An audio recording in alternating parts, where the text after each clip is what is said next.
Okay, in this lesson, we're going to look at three things: refraction and diffraction, and then also polarization. They're two very short lessons that are quite easily combined together. So when we looked at refraction a couple lessons ago, as it passes from one medium into a new medium, we see a bending. And Newton was able to refract white light and get the rainbow spectrum on the other side. And one of the things that you need to notice is that red bent the least and violet bends the most.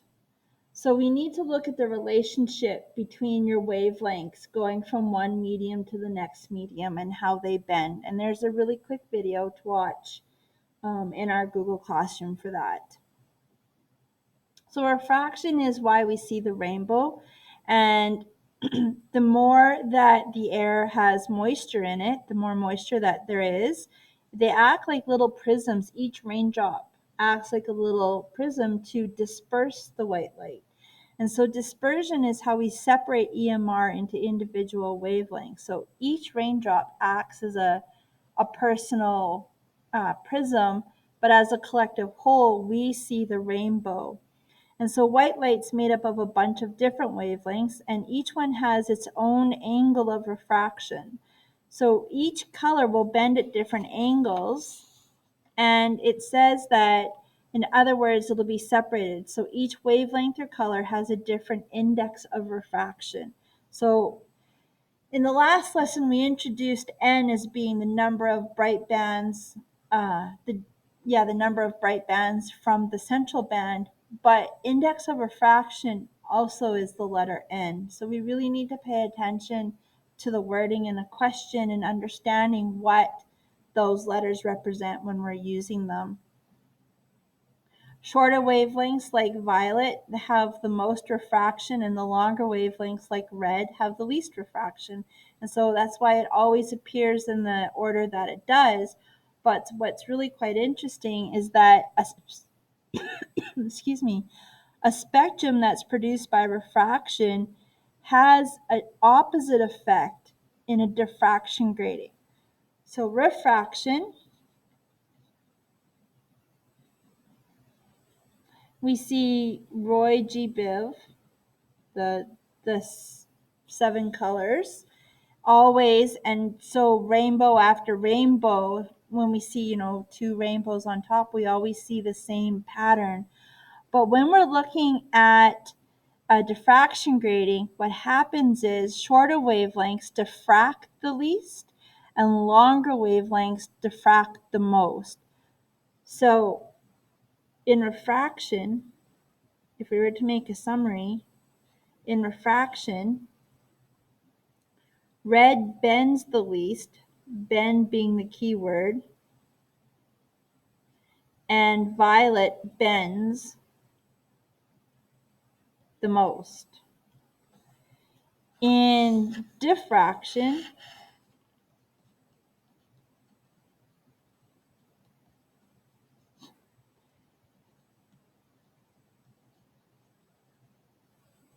red diffracts the most, and violet diffracts the least.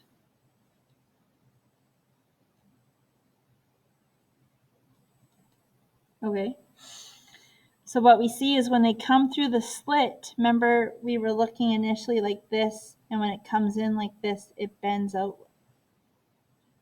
So what happens is we see here's the central band for 0 order, and this is the first order, and we see still the same pattern of Roy G. Biv going in this direction, but the first one here is violet and the last one here is red.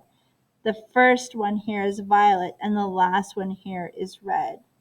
So you'll see inverse rainbows when you're doing diffraction gratings.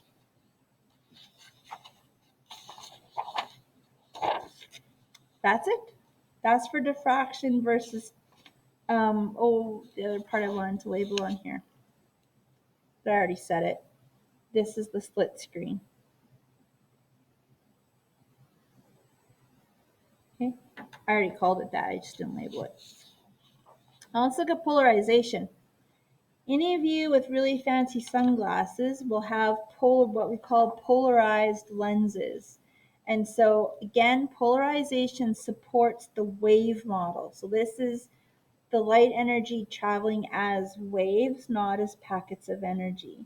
And also that the idea that EMR is a transverse wave. So those in physics 20, we just learned that language where transverse always runs perpendicular. So it's a transverse wave.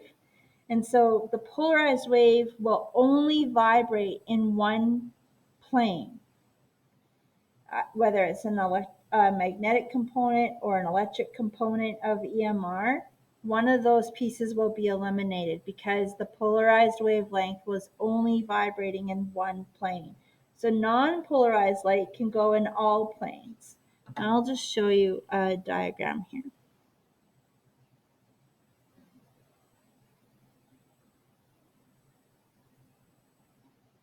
So if we had, I'm just going to draw a plane of axis here. If we had polarized light, so say it's going like this, okay, and then to show you coming out of the page, so this is going north-south, this one here is coming in and out of the page. So we have one that's going like this, and one that's going if it's going like this, it's traveling out of the page while it's moving. Okay, what happens is with this polarized lens,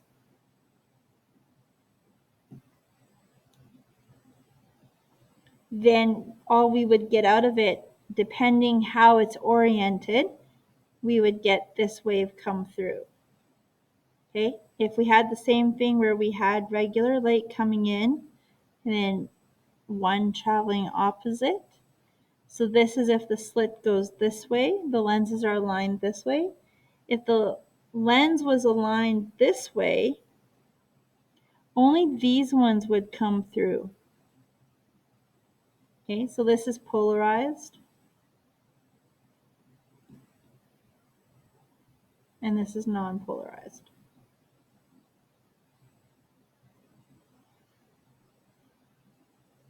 So you need to think of it as, one's going up and down and one is coming in and out, and it's traveling in that perspective.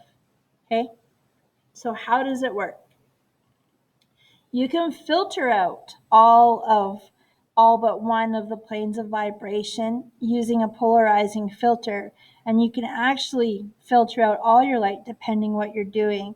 So every polarizing filter has an axis or an orientation that allows light to only pass through in that particular direction. So when we look at this example, we can see that there's waves traveling like this. There's waves coming in and out of the page. And when the lines are oriented like this,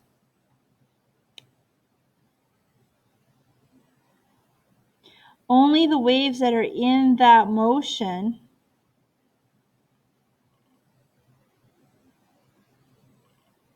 are going to get through, right? They're only going to be the ones passed through. When they hit the second one, because they are oriented in an up-down motion, they're not going to get through. So all of the horizontal waves, all of the vertical waves will get through a vertical oriented polarizing lens. When the second lens is oriented horizontally, there will be no light come through on this side, because all of the other oriented waves were blocked at the first filter and only the vertical waves got through to the second filter. But because of this orientation, there are no other waves to try to get through this way. Okay, so the fact that we can polarize EMR shows that it's transverse wave, so it's perpendicular. The wave propagation, the way that it's formed, is different than the way that it's traveling, or the oscillation. Okay, so before we place, or therefore, for placing polarizing filters perpendicular to the wave propagation, we can eliminate the oscillation in a specific plane. And that's how polarizing sunglasses work, or the tint on your windows on your vehicles. They're a polarizing filter, and they're all oriented in a specific way. And then after that, there's another layer that's oriented in a slightly different direction, and then again in a slightly different direction. So it'd be like if I had a filter like this, and then a filter like this, and then a filter like this. Do you know what I'm saying? And the more filters you put on, the more blackout you get. So you guys call them blackout windows. They're not 100% blacked out. They still allow a little bit of light to get through. And how much polarizing filter you have on there affects the level of tint, which then dictates whether you get a ticket or not for your windows being too dark. I know my parents had a film put on their windows on their house, and they didn't have to have curtains to block out the sunlight because there was a polarizing film. And so then after that, then they would, it would block out the light. So now what I want you to do is I want you to pause your, or stop your lesson, and I want you to work on these couple of questions. And there's one practice problem that you can work on, and it's a concept questions, as is most of the questions that deal with polarization.